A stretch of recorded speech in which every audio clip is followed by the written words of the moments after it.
Diretamente da Casa Livre, está começando agora mais um episódio do Livrescast, o seu podcast com as melhores conversas sobre liberdade no Brasil. Você pode acompanhar os melhores momentos do Livrescast no @Livrescast, no Instagram e no YouTube. E também não deixe de seguir o @EuSouLivres para nos acompanhar nas redes sociais também. É isso aí, essa nova temporada do Livrescast é gravada aqui na Casa Livres graças à contribuição de centenas de associados e apoiadores do Livres que participaram da vaquinha e doaram para manter nossas atividades. Você também pode participar e fazer a sua contribuição em pix@eusoulivres.org ou se você está acompanhando pelo YouTube, usando o QR Code que está aparecendo aí na sua tela. O meu nome é Mano Ferreira, eu sou jornalista, diretor de comunicação do Livres. Eu sou Débora Bizarria, sou economista e coordenadora de políticas públicas do Livres. E o nosso convidado mais que especial de hoje não pode nem ser chamado de convidado. Né? É de casa. É de casa e é o grande pai aqui, o grande idealizador. Sérgio Bivar. Eu tenho um amigo que diz que pai é quem cria, né? Isso é questionável. Hoje estamos recebendo Sérgio Bivar, que é o cara que teve a ideia do Livres existir, simplesmente. Valeu, obrigado pela grande honra, né, de estar aqui com vocês tudo.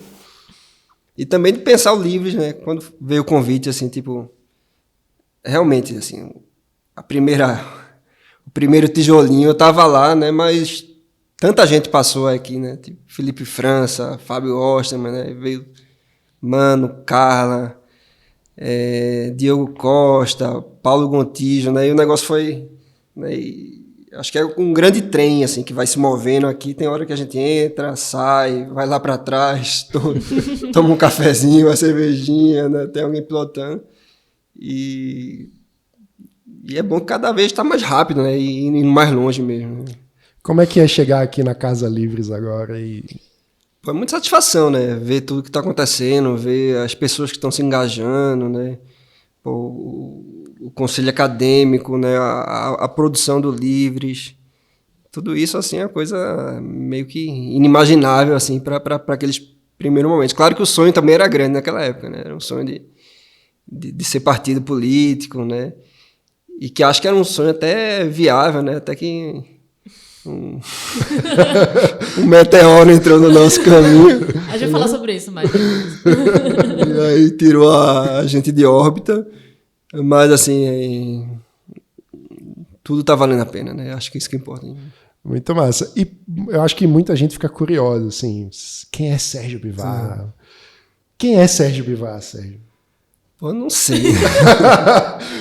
Perguntas difíceis. Poderia ser um divã, poderia ser... Então, eu também não...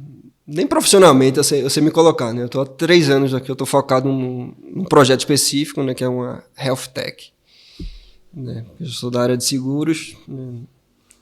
Mas, assim, tenho minhas peregrinações pela literatura, curto filosofia, psicanálise também. Inclusive, estou aqui em mãos com o livro que eu reli ontem, Depois do Fim. Sérgio Bivar. É uma espécie de conto, né, Sérgio? É um micro-romance, né? Ou meio um anti-romance também, né? E ele já é como se fosse... Isso aí acho que já tem... Não sei se é 2017 pela Confraria do Vento. 2017, é. Aí tem um livro antes ainda, né? Que se chama O Outro Lado do Outro Lado. E nesse Depois do Fim, né? O personagem ali fala de um livro que chama O Grande Espelho, que na verdade ele remete ao outro lado do outro lado. Então, tipo, como se fosse um livro dentro do livro, sabe? Então, uma literatura muito louca aí. Acho que foi muito prazerosa de fazer e acho que é um livro que eu quero até revisitar depois para seguir, porque eu acho que ele vai mais longe mesmo. Né? Tem aquela história que o escritor ele sempre escreve o mesmo livro. Então, em vez de escrever outro livro que seja o mesmo livro, eu acho que eu quero voltar nesse livro e dar mais uns capítulos aí para frente também. Muito bom. No livro, como eu reli ontem, estou com ele fresco na cabeça, tem uma passagem que o narrador diz que o escritor é sempre um personagem tentando ser um escritor. Você se identifica com essa frase do narrador? Me identifico porque eu acho que tem essa coisa meio fake, né? E também do desejo de ser sujeito, né? De se escrever ali, né? E quando eu fiz o primeiro livro, né? Que é um livro já de contos mais curtos, né? Um negócio meio fantástico, assim, e com poesia. E chama O Outro Lado do Outro Lado, né? Então, essa coisa de você se jogar ali, né? E só sei que depois que eu acabei do livro, né? E essa acho que é a parte interessante, eu fiquei meio fissurado pelo livro, meio hipnotizado, né? No sentido de que eu não reconhecia que aquilo tinha sido escrito por mim. É como se tivesse uma vida própria, né? Na narrativa e os personagens tinham ganhado uma exato. vida própria. E eu querendo fazer uma leitura, uma exégese daquilo que eu mesmo tinha escrito, né? Como se fosse, tipo, tivesse além da minha intenção, de tudo que eu botei ali, né? Então, ficou essa relação muito psicótica, assim, com a própria criação, né? E, ao mesmo tempo, também você se sente ameaçado, né? Porque tudo que você cria meio que se volta contra você, né? E aí esse convívio com uma coisa que eu tinha criado, né? Na época eu não tinha filho, né? Também confronta, mas foi um processo de amadurecimento, foi bem interessante e eu também estou bem satisfeito com ter feito isso, né? Ou seja, passam os anos, né? O outro acho que foi antes desse, eu não me lembro se foi 2 anos antes, mas assim, eu consigo voltar para o livro e ainda achar que é legal, né? Muita coisa que você escreve, geralmente volta e fala, pô, que merda. Então, tenho essa relação boa aí com a história. Né? Pô, muito bom. E com livros também. Olha só. Sim, imagina. Muito orgulho, amadureceu muito bem. Graças a vocês. Né? Muito bom. Mas Sérgio, que é, além de escritor, roteirista de cinema, DJ... Sim, eu soube disso também. Teve essa passagem. Se vira na vida, né? Empresário dos idealizadores do Livres. E para dar o start na nossa conversa, nessa temporada, a gente está fazendo sempre uma pergunta tradicional, que é: você se sente livre no Brasil de hoje? Falar de liberdade é sempre difícil, mas também é uma coisa importante se fazer, né? Acho que tem que estar sempre se perguntando isso. Eu me sinto livre no Brasil de hoje, mas assim, de uma forma mais restrita e egoísta, né? Porque tenho uma renda que atende minhas necessidades, tenho acesso a serviço de saúde, né? Tenho acesso o sistema jurídico, etc. e tal, né? Então, estou numa classe privilegiada que consegue ter liberdade no país que a gente vive. Mas se você vê que mais da metade da população não tem sequer, né, uma segurança alimentar, aí você vê que a gente está muito longe disso, né? E você ficar, como se diz, ignorar tudo isso, né? Eu acho que é uma coisa muito temerária e então uma certa culpa social que a gente acaba vestindo nisso, acho que é uma coisa positiva para se engajar numa mudança que a gente precisa. Então, já que a gente fala de liberdade e liberalismo, né? Acho que tem muita gente que acaba se escondendo no liberalismo para defender o egoísmo, né? E eu acho que o liberalismo não tem nada a ver com isso. Eita, que o pessoal da Rand vai ficar meio bravo, hein? Assistindo a gente. Então, aí tem até esse trem aí que é o Livres, ou talvez o trem do liberalismo mesmo, né? Eu acho que eu estou nesse trem, mas eu não sei também se eu vou ficar até a última estação lá dos anarcocapitalistas, não, né? Pode ser que eu fique acho aí que tem muito caminho antes de chegar nesse exato, ponto. então tamo junto, né? Mas porque também... Enfim, eu fico achando que os ANCAPs, com todo respeito, pessoal, muitas vezes acabam dando mais ênfase no anti-estatismo, que é um elemento importante do liberalismo, mas que não é mais importante do que a liberdade em si, né? Eu acho que isso é um pouco do contexto que a gente vive, sabe? Porque o Estado no Brasil ele é tão disfuncional que eu acho que meio que acaba alimentando essa relação não saudável, vamos dizer assim, com a pauta da liberdade. Que é você ir num cartório, você ir na justiça, e aí tem um monte de documento, toda essa relação que a gente tem com o Estado, e aí o pessoal que quer empreender, né? A gente tem muita gente no movimento que é empreendedor e tudo, passa por uma série de problemas e acaba ficando meio fissurado nisso, esquecendo outras pautas. Eu entendo, mas eu acho que é o nosso trabalho nesse trem mudar isso. Eu acho que não tem essa legitimidade do Estado, né? Acaba não tendo, né? Pelo como ele é conduzido e acaba a gente tendo esse tipo de atitude, né? Por isso, quem tem a chance também de viajar para fora acaba tendo alguns contrapontos que são interessantes, né? Até na Suíça mesmo, né? Em 2006 eles fizeram lá um plebiscito, né? Esse plebiscito era o seguinte: vocês querem deixar de ter os serviços sociais e receber tipo 2.500 euros por adulto e 600 e poucos euros por criança, né? E aí 70 e pouco por cento da população disse que não, né? Se fosse no Brasil, imagina, sei lá, mais de 10 mil reais por pessoa, isso aqui ganhava. Claro também que a gente não tem a situação, a renda, né? É outra lá. Mas independente de ter ganhado ou não, né, e ter perdido, assim, só o fato de ter passado por um plebiscito desse, né, acho que é uma aula também de que o Estado também, como sei lá, uma empresa privada, ele tem que se provar ali, né, e está sempre em xeque, né, para não ser substituído por outra força ali que vai fazer alguns dos papéis que ele está rogando para si, né. Que é uma visão que, sei lá, David Friedman chamaria de o Estado como uma tecnologia social de interação. E eu acho que era legal tu falar um pouco da tua visão sobre isso. Eu acho que Hayek tem também um pouco disso, né? Assim, tem um lado meio que, para mim, né, é o que eu acho que seja o neoliberalismo, né? E acho que eu tenho um pouco disso, assim. Teve uma definição de neoliberalismo, eu não sei se é de Michel Foucault, mas foi num livro até que tu me emprestasse, mano, que era de Lagozeri, e fala dessa coisa de levar a lógica de mercado, né? Do Estado pegar a lógica de mercado e meio que exacerbar ela, de levar ela essas práticas, ou seja, não é o laissez-faire, né? É realmente o Estado, né, usando o aparato dele para fazer as práticas de mercado funcionarem, né?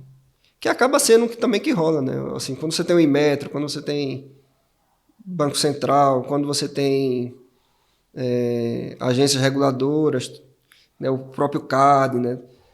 Tudo isso é o quê? Para fazer que a concorrência meio que funcione para o bem da população, né? E de acordo com só para complementar, de acordo com a visão clássica, quando eu estudei monetária brevemente da faculdade, uma das visões tem várias visões. Uma delas é a visão clássica, que é o Banco Central e esse tipo de instituição surge como a partir de uma evolução do mercado, né? Você surge a moeda, depois vão surgindo os bancos e depois surge essa grande instituição que viria de uma necessidade das pessoas de ter um ente regulador. Tem gente que discorda, obviamente, principalmente no nosso campo. Eu acho que vem muito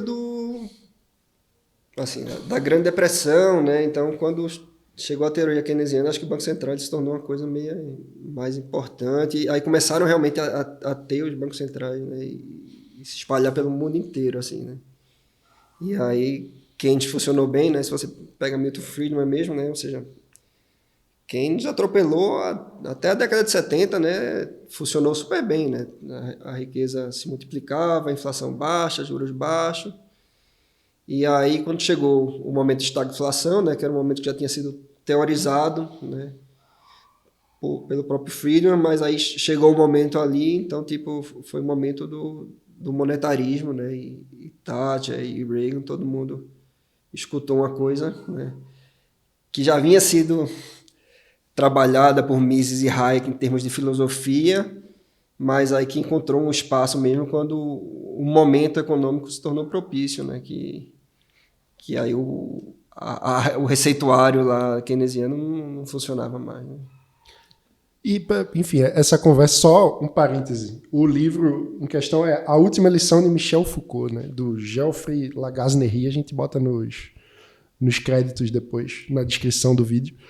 Mas essa conversa me leva, basicamente, a um ponto que eu acho central na discussão do liberalismo no meio liberal brasileiro, que é o fato de que as ideias precisam corresponder à realidade. Né? Que, sei lá, a gente tem que refletir a partir da filosofia, mas colocando sempre em perspectiva o que está acontecendo na realidade, porque tem coisas que... Você pode dar um exemplo concreto aqui para o pessoal se situar? Tem coisa, o que o Sérgio acabou de falar, certos modelos econômicos funcionam num dado contexto, em outro contexto não. Acho que o Hayek mesmo, ele estava ali meio numa classe intelectual, tudo, freedom, mas tipo, precisou desse momento de estagflação mesmo para entrar para a filosofia, a economia meio que dá essa virada, né? Porque assim, como de economia, assim, a gente hoje, a impressão, conversando com a maioria, né? Claro que vai ter pessoas que pensam, veem isso de forma diferente, mas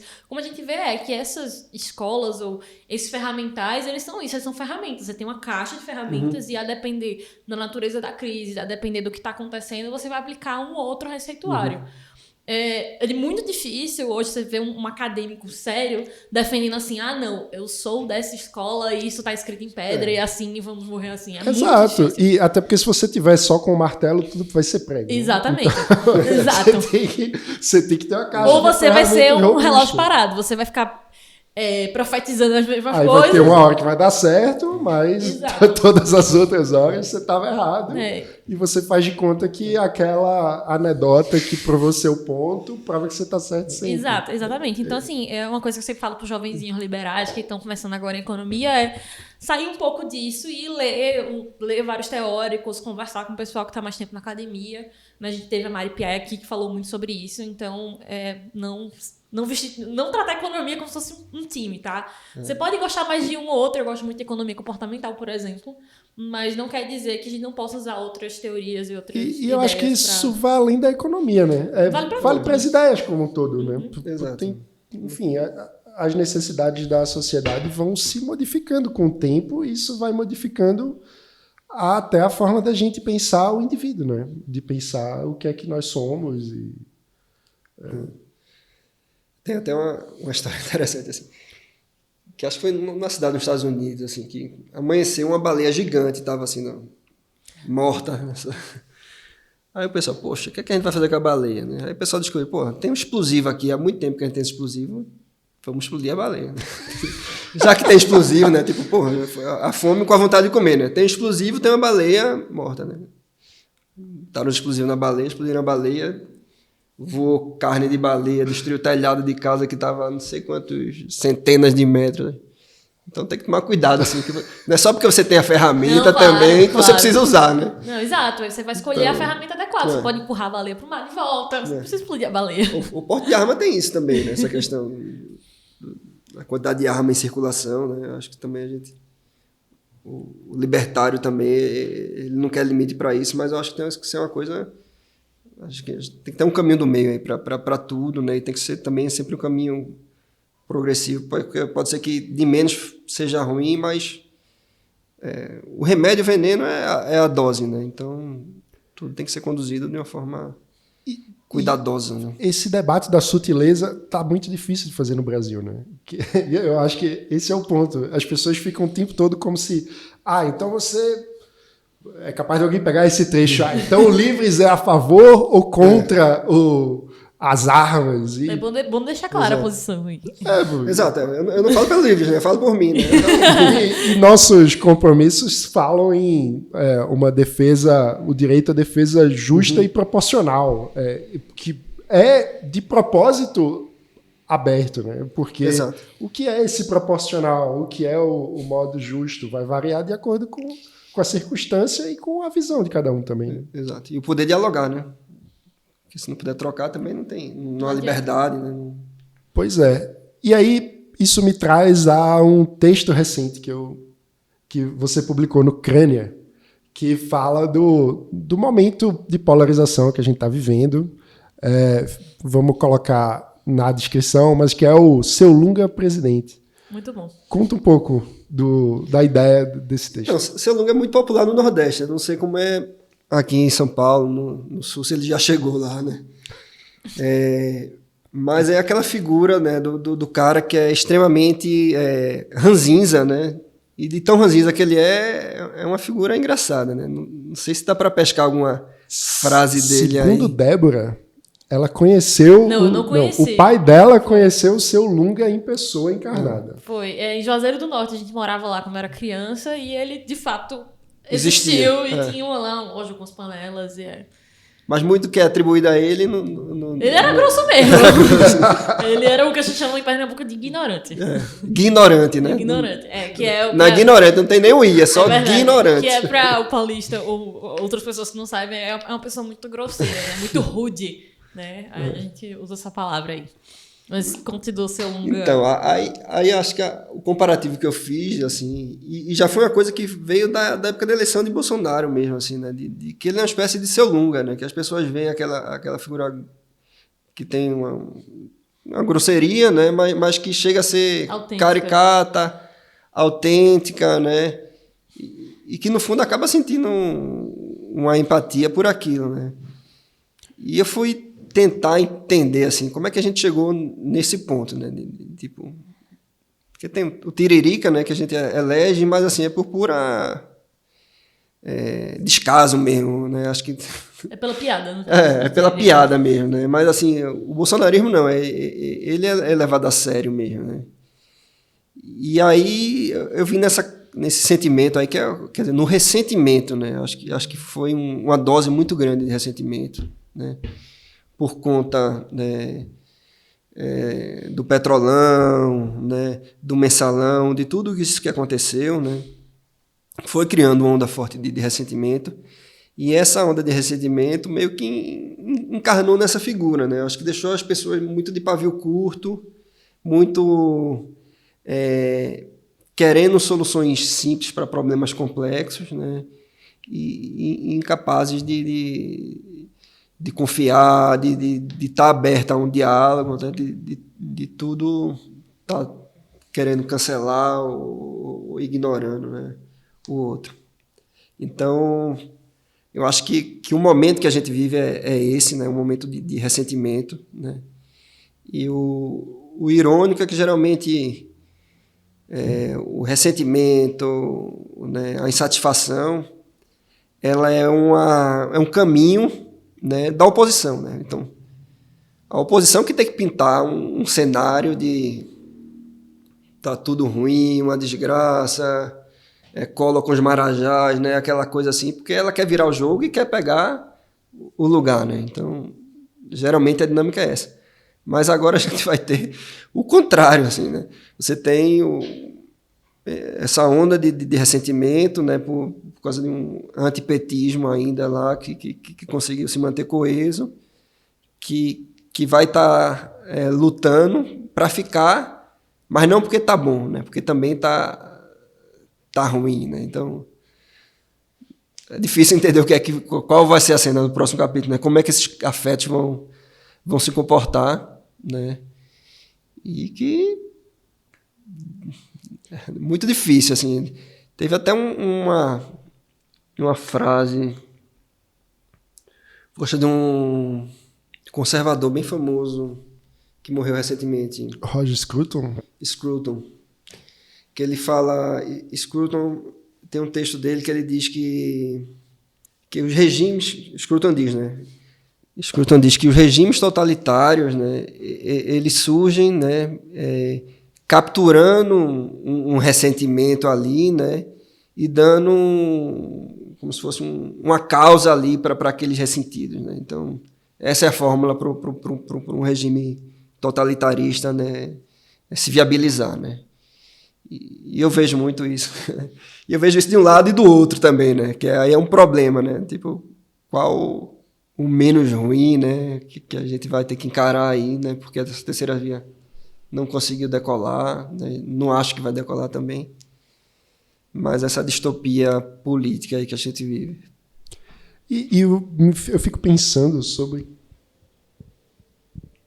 como lidar com isso, mais do que, enfim, sobre eleição, mas como desmobilizar esse clima tenso, né? Eu estava até conversando com o pessoal esses dias, teve a participação do Bolsonaro no Flow, né? Não sei se tu chegou a ver. Então, eu fiquei com vontade de ver, mas eu não quis dar audiência, entendeu? Eu fico nesse dilema. Eu vi uns cortes, e aí tem umas coisas que ele se comporta como o piadista do fundão. Uhum. Sei lá, enfim. Quinta série. O cara da quinta série ali, que o cara é o presidente da República, tá sentado ali dando entrevista, mas ele tá desfilando uma série, sei lá, ele pergunta sobre os sigilos de 100 anos que o Bolsonaro tá impondo sobre diversas coisas, e a resposta do Bolsonaro é literalmente uma coisa, não, porque eu faço reuniões com mulheres bonitas, e tipo, se eu recebo um avião lá no Planalto, e aí minha mulher vai ficar sabendo disso pelo jornal, imagina como vai ficar na minha casa. Descaso e ironia, né? Descaso, ironia e piadas de quinta série. Uhum. E aí o que eu tava falando com o pessoal foi, caramba, o ponto é, o brasileiro decidiu votar no piadista do fundão da turma. Que é o cara que atrapalha a aula. Se fosse tipo, vamos escolher o representante de turma, elegeram o piadista do fundão. Uhum. Então, como... Não é uma discussão racional, sabe? É como superar o piadista do fundão se as pessoas estão demandando... Isso ressuscitou uma memória da 8ª série, que foi quando a gente fez isso. A gente escolheu um cara que era claramente muito zoeiro, na minha turma falava muito, era meio bagunceiro, assim, nada esdrúxulo, mas enfim, adolescente, né? E aí eu lembro que o professor falou, é fulano que vocês escolheram como representante da turma? E a gente combina demais com essa sala. É meio isso, né, que a gente tá vivendo. É tipo, a gente escolheu o piadista da 5ª série que aparentemente representa... Eu gosto de pensar que no caso do Bolsonaro ele é pior do que a média. Espero muito que seja esse o caso. Mas é lamentável, né, que a gente tenha chegado nesse ponto de ter tanta gente ressentida com sentimentos e necessidades legítimos, mas que precisou, ou sentiu, melhor dizendo, sentiu que precisava chegar nisso para ser ouvida. Pois é. Acho que muito mais que ideia são os afetos mesmo. Infelizmente a gente é dominado pelos afetos aí. E acho que tem que entrar no discurso crítico, assim, né? Acho que a tua pergunta era muito nesse sentido, assim, né? Como é que a gente sai dessa armadilha, assim, né? Que afetos são esses? A gente já conversou algumas vezes e tu falou muito sobre como tu acha que o humor tem um papel de desmobilização do ressentimento, né? Elabora um pouco isso pro pessoal. Tem até uma frase de Wittgenstein, né? Assim, ele diz que o humor é uma visão de mundo, assim, né? Então, tipo, eu acho que o humor... Ele desarma, né? Ele tem um papel também de alteridade, né? De você vestir ali um personagem, né? E eu sou completamente contra também essa rigidez da coisa do... que uma esquerda mais primitiva tem de lugar da fala, etc e tal. Eu acho que a gente tem que ficar exercitando vários lugares de fala e ficar... nesse jogo de intersubjetividade, de alteridade, eu acho que isso é saudável, é salutar.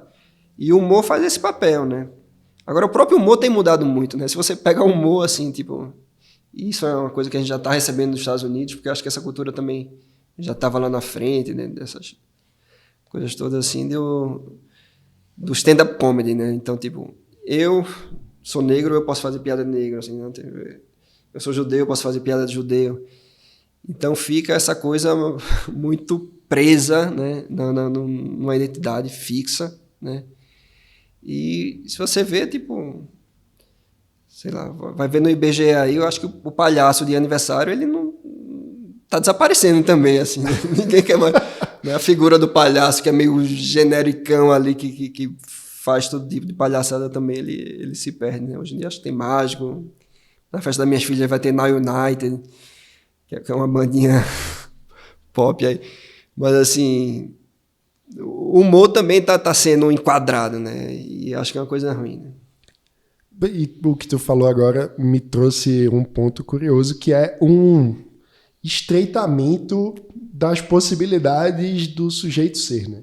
Porque O ponto é, tipo, essa ideia de lugar de fala, de um patrulhamento sobre a identidade que você exerce ou performa em sociedade, leva a uma prisão, né? Que a pessoa não pode exercitar outros papéis. Exato. Parece um progressismo, mas é um conservadorismo, né? É uma coisa Reacionária, né? Total. Né?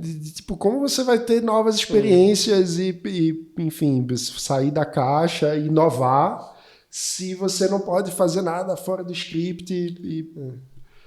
É muito doido isso. Mas eu acho que tem gente saindo disso aí, né? Assim, e no próprio feminismo, eu acho que na própria esquerda, né? O pessoal que está usando mais essa coisa do pós-estruturalismo, né? Você tem uma identidade performativa, seja uma coisa meio que essencialista.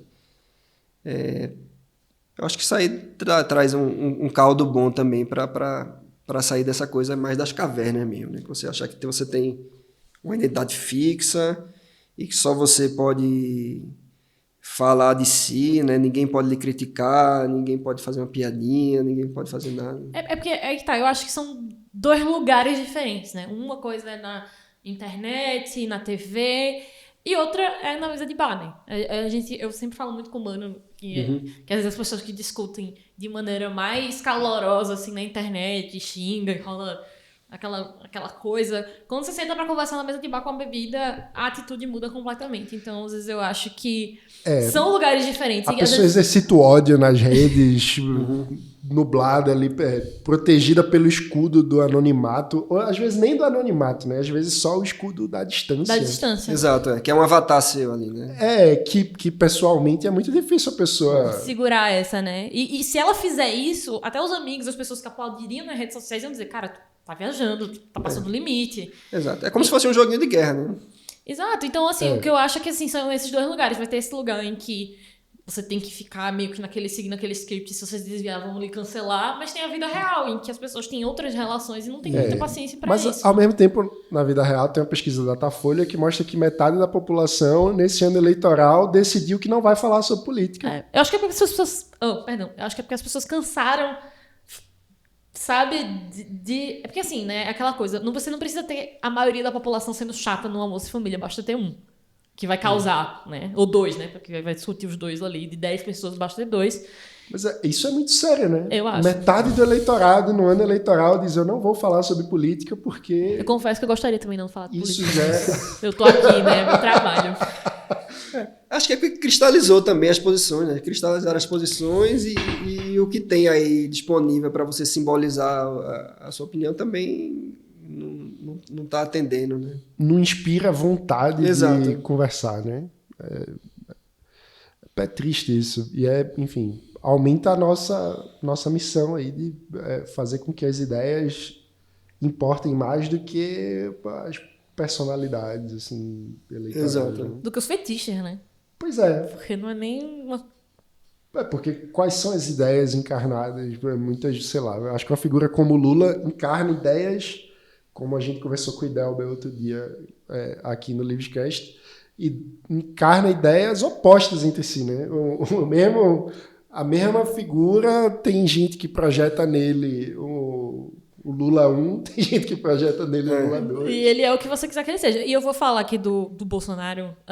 Mas isso é uma virtude, né? O momento lugar de fala aqui do... É uma virtude e um vício, né? Porque como que você avança o debate se o cara representa A e não A ao mesmo tempo, né? Tipo... A preservação do meio ambiente e Belo Monte ao mesmo tempo, por exemplo.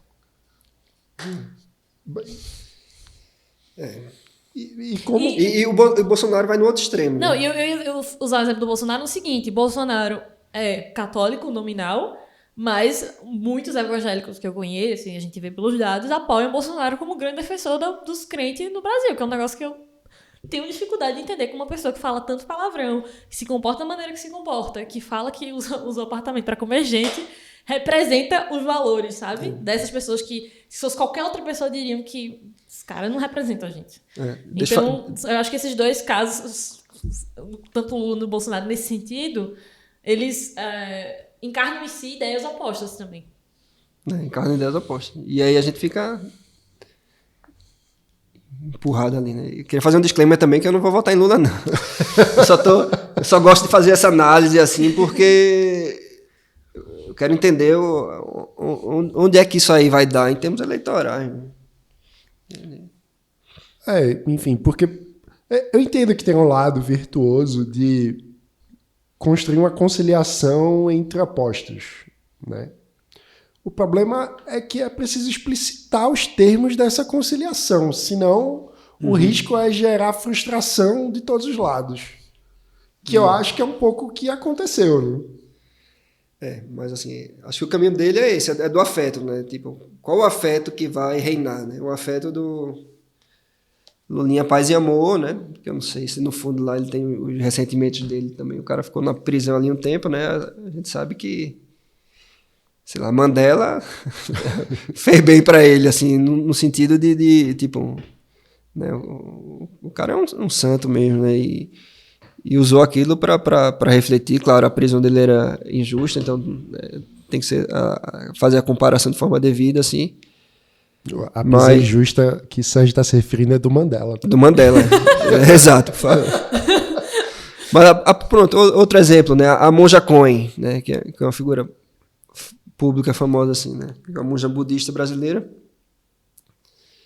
Ela, antes de ser monja, ela era uma ativista meio radical, aí foi para algum país da Europa lá protestar, acabou presa, né? Só que a prisão na Europa é diferente. Aí na prisão ela aprendeu a meditar ali e virou monja, né? Então, tipo, você parar e fazer uma reflexão, né? E limpar, e expelir sua culpa ali, né? Tudo isso poderia ser um processo positivo para ele, né? Mas ele também nunca confessou os crimes que a gente sabe que ele cometeu, né? E que foram anulados na justiça, né? E aí causa todo esse problema, né? Porque você tem um problema institucional, né? E que o mérito está lá, mas processualmente a coisa foi, né? E aí justiça, né? Que país é esse? Onde está a justiça, né? Agora mesmo, assim, se for falar em justiça, né?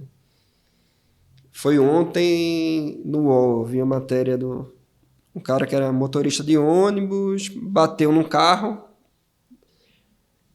parece que ele ia fugir, e o proprietário do carro que estava estacionado viu que o cara, achou que o cara fugia, não é certo se o cara ia fugir ou não, atirou, né, com a arma dele, porte de caça, e matou o cara, né?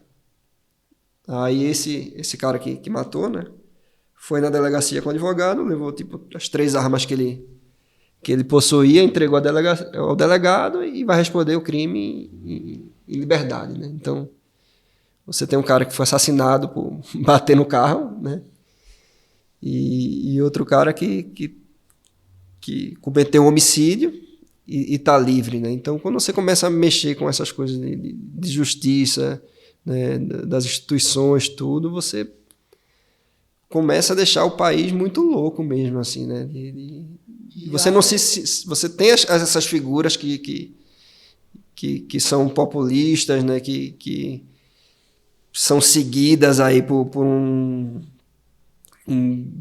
grupos de fanáticos, e você tem também as instituições, o arcabouço legal, pelo menos a prática dele, né? Dando espaço para todo tipo de excessos e fazendo propagar um sentimento de injustiça, né, entre nós.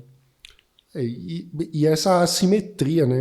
Casos semelhantes são julgados de forma diferente muitas vezes. Enfim, tudo isso gera uma comoção social, assim, né? Sobre as instituições não têm estabilidade, você não tem previsibilidade sobre o que... É aquela frase que nem até o passado é incerto no Brasil.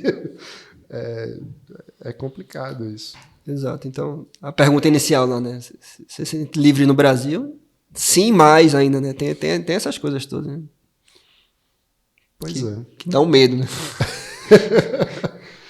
Agora, eu queria trazer um outro aspecto. Você, como escritor, roteirista, muito ligado ao cinema e tal, como tu enxerga a abertura da cultura brasileira para a liberdade? Pergunta difícil. Bem, eu acho que a gente tem uma produção boa, né? Mas às vezes eu acho que a gente acaba sendo e no cinema assim cooptado muito por querer fazer um cinema político, né? E cruza aquela linha assim de ficar uma coisa panfletária, né? E reduz muito o potencial artístico de uma obra de arte. Então, a obra de arte é política, eu acho que ela é política, essencialmente, porque eu acho que ela toca em pontos assim que tendem a mudar a forma como a gente entra de uma forma, né, sei lá, assiste um filme e sai de outra, né? E quando a gente sai, a gente vai para a rua, né, e vai se relacionar com as pessoas, tudo, e a gente sai um pouco diferente. Então ela tem esse impacto político. Mas aí quando o conteúdo ele vem ali muito quase panfletário mesmo, né? Quase uma publicidade, tipo, ó, você vai sair pensando isso aqui, né? Que a pessoa tem uma resposta fechada.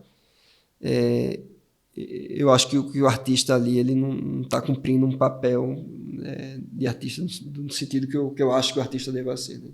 Grande mesmo, de tocar em coisas até que para ele também não estão resolvidas, ou seja, para o próprio artista, né, e aí essa coisa de ser como se fosse uma obra, de ser um abismo, então você está ali botando coisas que você não tem nem a capacidade total de interpretar, né? E aí até essa coisa do livro que eu escrevi, então você se arrisca, você bota muita coisa ali, e coisas que você pode ser questionado depois e você não sabe nem, né, e revelar uma coisa sua que você também não queria ou não podia. Então você tem que dar um pedaço seu, tem que dar suas dúvidas, tem que dar as questões não resolvidas e não dar um cartaz, né, onde a pessoa vai aderir ali a qualquer ideologia, né? Nós temos uma demanda do público, Opa. do público aqui, não é uma pergunta, mas uma demanda, para a gente conversar um pouco mais sobre bastidores da criação do Livres. Eu acho que Mano pode conduzir melhor essa, porque eu não estava, né? Eu cheguei bem depois. Eu cheguei quando virou associação, né? Já tinha deixado de ser partido, tudo, mas eu queria saber sobre os desafios de tentar renovar um partido, o que deu certo, o que deu errado, se tem algo que você faria diferente. Então, acho que estava tudo dando certo. Eu acho que é legal. Retomar a narrativa mesmo, né? Sérgio era especialmente entusiasta da discussão sobre governança e a forma de fazer o partido ter uma vida orgânica, né? Exato. Acho que era legal tu falar um pouco sobre isso. Eu acho muito interessante. Acho que foi a coisa inicial, né? De você ver como é que o poder flutua dentro do partido, né? Então você tem filiados, né? Como é que você vai ter um conselho, né? E se esse conselho ele muda de forma periódica ou pode ser uma coisa contínua e as pessoas podem todo dia tá mudando de voto. Então essas questões eu acho que são questões meio que fundamentais, assim, e acho que até para um partido político dar certo no Brasil, assim, quem conseguir trabalhar muito bem essas questões aí, assim, de democracia, sei lá, não diria democracia direta, mas esses agenciamentos de interesse, eu acho que é o potencial para realmente fazer uma coisa de impacto mesmo na política nacional, né? Porque se você sai com um ideário, né, e para a pessoa aderir, né, o cara vai gostar de 9 das 10 propostas, mas aí tem aquela uma que vai deixar ele meio assim, né? E aí a outra pessoa, mesma coisa, só que por outra proposta, não aquela mesma daquela primeira pessoa. Então, o que falta realmente é um espaço onde possa ter essa interação e o poder meio que consiga fluir, né, numa forma de rede, talvez partido rede inicialmente tivesse uma pretensão de fazer algo desse tipo, assim. Mas eu acho que esse é o desafio. E acho que alguém vai acabar fazendo isso, né? Eu acho que um ponto legal de aprofundar é... Isso que você está falando é muito profundo, assim, né? Porque a gente está falando sobre como a sociedade se transformou no modo de se relacionar. A gente vive uma sociedade 2.0, 4.0 agora, né? que basicamente a gente está falando sobre lógicas antigas, tinha um emissor e receptores, né? E tudo isso foi bagunçado e a gente tem uma dinâmica Wikipedia, né? Uma dinâmica que todo mundo né? Constrói um pouco, mas ao mesmo tempo como você consegue fazer com que aquela construção seja mediada um pouco pelo mérito ou por aquilo que é mais representativo para mais gente que faz parte daquela construção. Enfim, e como fazer com que isso tudo funcione no fim das contas, né? Esse é o desafio. E eu acho que a parte mais legal para mim na construção do Livres, na fase partidária, era justamente esse tipo de reflexão, assim, como fazer isso num contexto que a governança partidária no Brasil é o que é, né? Enfim. Exato, que aquilo consiga seguir, né? Porque você dá o primeiro passo, às vezes é até fácil, né? Mas e depois, né? Aquilo vai ser cooptado ali por sei lá, um grupinho e acabou-se, né?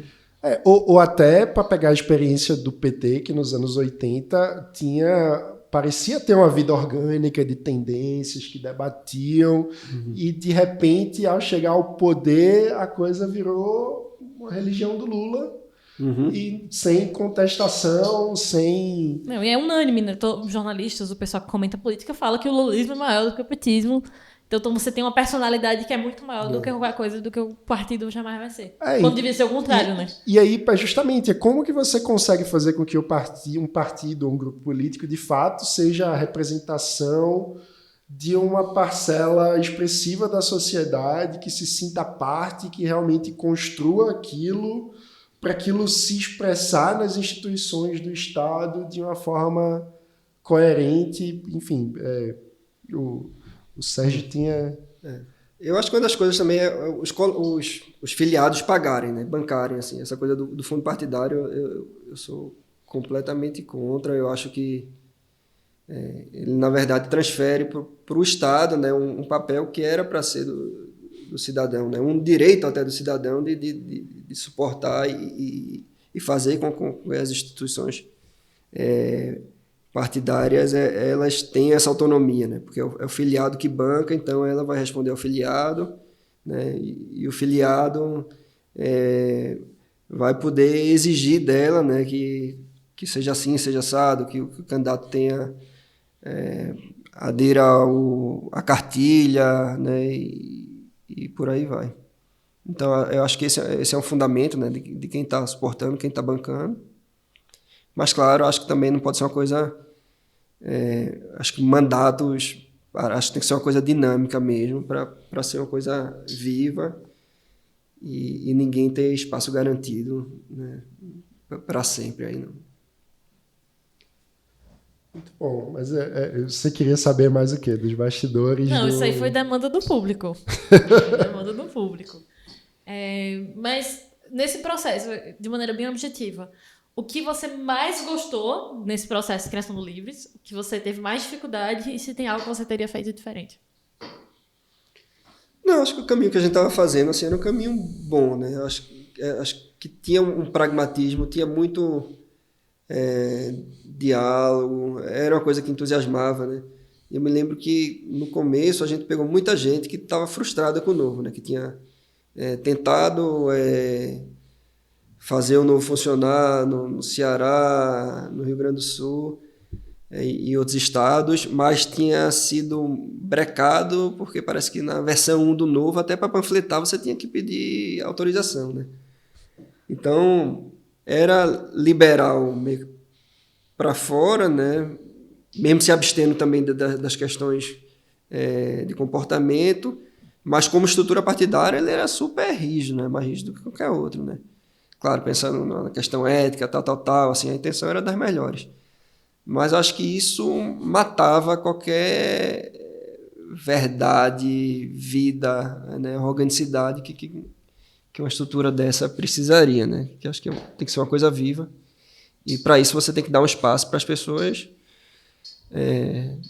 atuarem, né? Agirem. Né? Que a gente desenvolveu a lógica da gamificação um pouco com esse propósito, né? De vamos criar um cardápio de opções de engajamento e aí o pessoal, enfim, ia fazendo. Eu vou dar esse easter egg. Quem chegou mais recentemente, quando eu comecei a reparar nas coisas do movimento liberal, uma coisa que as pessoas perguntavam logo é: você é livre ou você é novo? Quase tipo assim, qual é a sua boy band favorita, sabe? E hoje tudo mudou tanto no Brasil que a gente tem muita gente do novo com a gente, né? E o Livres é uma coisa diferente, outra do que foi. E a minha outra pergunta é: como foi o Day After do Meteoro? No caso do Livres, né? Foi duro, né? Mas também foi gratificante de ver que tinha muito suporte, né? Ou seja, deu para ver logo de imediato que a coisa também não ia morrer ali, né? Que ia se transformar e que já no dia seguinte deu para sentir que a gente ia sair maior do que a gente tinha entrado dessa parada toda, né?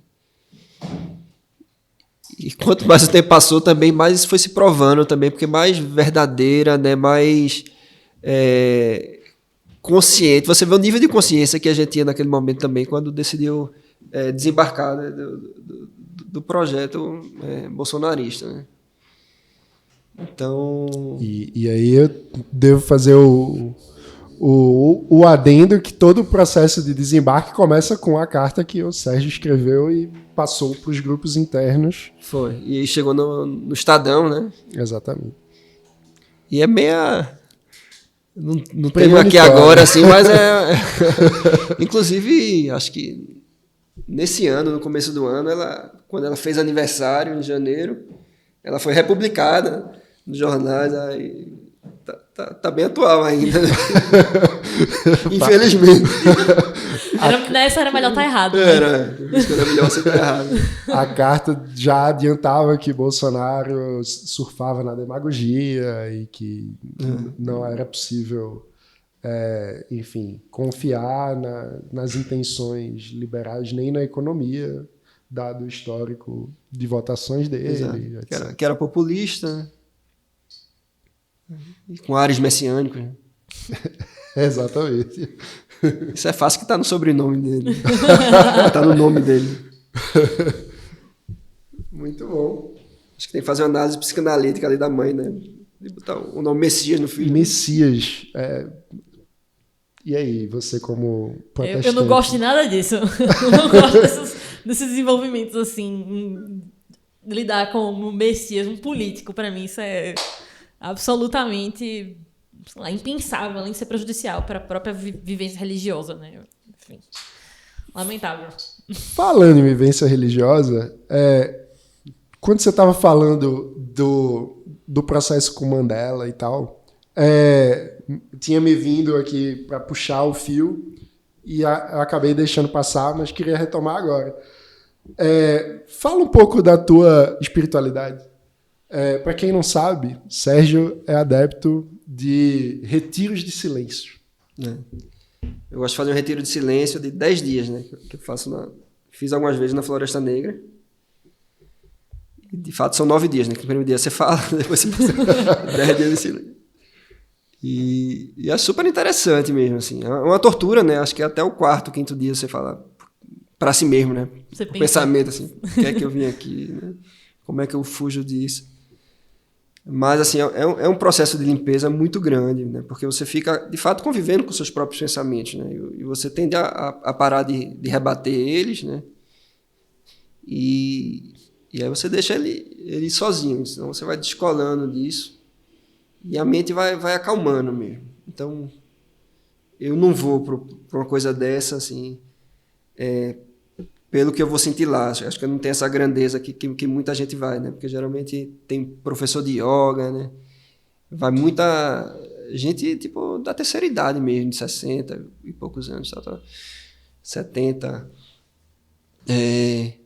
Mas para mim é uma tortura.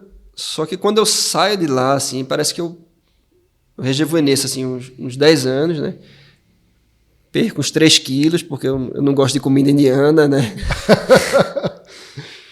O retiro é na Índia, né? Eu retiro na Floresta Negra, né? É uma fundação que é na Índia, ou seja, o ashram principal é na Índia. E teve até um meio escândalo aí, porque como é que chama? Assédio sexual, né? Não do guru lá, mas de um representante dele aqui no Brasil. Então, assim, eu sou muito cético também quanto, assim, eu não pego isso como uma religião, eu pego muito como exercício de terapia, né? Eu não faço nem as minhas práticas diárias, assim, eu uma vez por ano vou lá e faço esse curso hardcore, assim, e para mim ele dá uma sobrevida aí também de 6 meses, 1 ano, que eu consigo manter um foco maior. Então, eu acho saudável, né? E acho que serve também para você se afastar dos seus afetos. Então, assim, para aproveitar e fazer uma amarração nesse sentido, assim, né, da política, eu acho que se a gente quer sair dessa armadilha de polarização, né, a gente tem que parar para pensar, né, que afetos, né, me fazem me identificar com esse ou aquele candidato, né, e você tirar essa... como se diz... todos os fatores externos que estão lhe empurrando para aquilo e encontrar uma coisa que está mais na sua essência ali. Então, consegue fazer você entrar de volta no trilho. Né? Acho que é uma coisa até meio de ética de Spinoza, assim. Acho que funciona também para isso, assim. E você sair das paixões, né, e numa razão ali, você meio que reencontrar o seu caminho. E geralmente quando eu saio disso, eu consigo tomar decisões que estavam meio represadas, assim, sabe? E tudo fica muito fácil, até no trato com as pessoas, assim. Às vezes dá até um pouco mais de frieza, né? Eu vi até que tem estudo acadêmico que fala sobre meditação, tudo, que muita gente acaba não fazendo bem alguns retiros de meditação, né? Se não explora muito o lado da compaixão, né? Porque a pessoa fica muito individualista e pode sair até com depressão mesmo. Caramba, eu não sabia disso. Também não tinha ideia. Interessante. Pô, e o que eu acho mais, enfim, desafiador é que, pô, hoje a gente vive um tempo muito acelerado, enfim, com muito estímulo, sei lá, até muita gente tem problema de insônia e fica com um celular Nomofobia cheio de luz, é o nome. Nomofobia é a fobia de ficar sem o celular. Uhum. Pois é, pô, notificações de 1000 aplicativos chegando o tempo todo. E como que você desconecta disso para ter uma experiência mais individual mesmo assim, né? E eu acho que é um desafio, por mais contra-intuitivo que pareça, porque no fim das contas a gente está falando de uma sociedade capitalista, de um contexto que foi possível graças a ideias liberais e tudo mais, mas gera um desafio para o liberalismo no sentido de onde fica o espaço do indivíduo quando a gente está sendo tão bombardeado por tantos estímulos o tempo todo, né? E eu acho que fazer esse exercício de conseguir se desprender um pouco desses estímulos externos e investigar lá dentro o que é que nos faz, sei lá, indivíduos mesmo. É verdade, não tem muito espaço para introspecção, né? Você pega e vai, né? Você não fica sem fazer nada mais, né? Eu não sei, eu moro sozinha, gente. Eu tô tranquila aqui. Fica no celular direto lá, Não Netflix, fico. né? Eu tava conversando até com as meninas, né? Eu recomecei minha leitura bíblica do Novo Testamento. E aí eu deixo o leitor, né, em voz alta. Eu vou fazer minha skincare, começar a tocar, tipo, passar as coisas no rosto, eu vou me arrumar, tomo meu café com calma. Fico ouvindo e pensando nas coisas. Eu comento em voz alta. Eita! e faço minha conexão. Morar sozinha tem essa vantagem que é eu vou ter esses momentos quando chego em casa, antes de sair, pra começar o dia, mas eu acho que eu sou um caso à parte. Eu acho que a maioria das pessoas acaba numa correria tão grande, né? E, enfim, que é importante pensar a estratégia. Claro, nem todo mundo consegue passar 10 dias num retiro. Claro, né? Mas encontrar um momento pra si. E para exercitar. Eu acho que o ponto aí é como, independente de religião, a espiritualidade e esse exercício de si mesmo é um fator importante para buscar a liberdade individual, né? Eu acho que, para além é meio que uma forma de você... Nessa conexão consigo mesmo, você fica menos propenso a se perder nessas paixões e nesse mar de estímulos, sabe? Porque se você valoriza o tempo consigo, o tempo para pensar, o tempo para... Como é que eu posso dizer? Digerir, né, tudo que tá acontecendo, eu acho que você tende a ficar menos mole, sabe? Menos maleável em relação às outras pessoas. E eu acho que, pra mim, eu sinto falta quando, sei lá, tem uma semana aqui de lançamento, que tem uma coisa que eu acabo tendo menos tempo pra fazer essas coisas, eu sinto muito isso. Então, eu imagino que pro Sérgio deve ser parecido. E vendo assim, né, no contexto até, eu gosto sempre de jogar pra psicanálise e tudo, como esse veio o inconsciente de Freud, né? E aí vem a onda estruturalista, né? Onde, tipo, a gente não tem a liberdade, né? A gente é governado pelo nosso consciente, né? O eu não é senhor da própria casa, né? Então, e aí no estruturalismo, né? Tipo, você é jogado nesse mundo de linguagem, então, tipo, quem você acha que na verdade, foi nesse mundo que você entrou, botaram o nome em você, e sua forma de agir, de pensar, ela está condicionada àquele grupo que você vive, né? Então, se você vive na tribo indígena, então aquilo ali, né, a sua identidade, ela vai ser estabelecida conforme a posição que colocaram para você ali, e você vai vestir aquilo. Que eu acho... bem verdadeiro, né? Mas assim, você não pode achar que a pessoa não tem liberdade nenhuma, né? E aí acho que quando a coisa começa a ficar complicada, né? E acho que a discussão ideológica ela fica sempre nesse campo, assim, né? De um fatalismo, né? De onde a pessoa é vítima da sociedade, de que ela não teve escolha, né? Mas a gente sabe que também que se a gente for ceder a esse tipo de argumento, né? Ninguém é responsável por nada, então tudo é permitido. E aí, se tudo é permitido, a gente não vai conseguir fazer nada também, né? Porque as pessoas vão ficar invadindo seu espaço de liberdade o tempo inteiro, vai ficar impossível. Exato. E também aí você vai ficar aderindo ao que está pronto ali, no WhatsApp, no influencer, em qualquer coisa, né? E às vezes você pega essa abusa, pô, meu influencer é esse aqui, cancela, vai para outro e você nunca também para pensar quem você é, ou refletir muito, né, de onde vem tudo que você acredita, né? Você vai pegando aquelas coisinhas prontas ali na frente. Muito bom. Depois desse papo todo, Sérgio, para você, o que é liberdade? Essa é a mais difícil de todas. É por isso que ela fica pro final. Para coroar. Aí tem essa coisa mais clássica, assim, né? Que é a capacidade de se autodeterminar, né? E aí vem com todas essas questões, né? Porque toda liberdade nunca vai ser uma liberdade absoluta, né? Acho que a liberdade ela acho que há um ideal de liberdade, né, que a gente tem que se perseguir, né, expandir essas pequenas liberdades que a gente tem, né, assegurar a liberdade de expressão,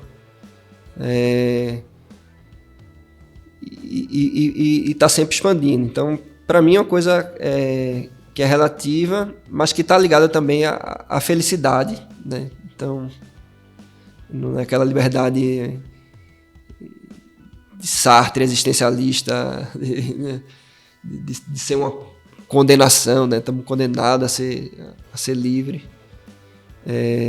Eu acho que a liberdade ela se confunde com a felicidade em algum lugar, né? E é uma coisa para a gente perseguir, mas também é relativa de onde você está, então é uma busca contínua. Né? Muito bom. Sérgio, super obrigado por essa conversa. Muito obrigada. Valeu, que eu agradeço aí. Gostou da conversa? Eu gostei da conversa. Não sei se eu vou gostar do que tá lá.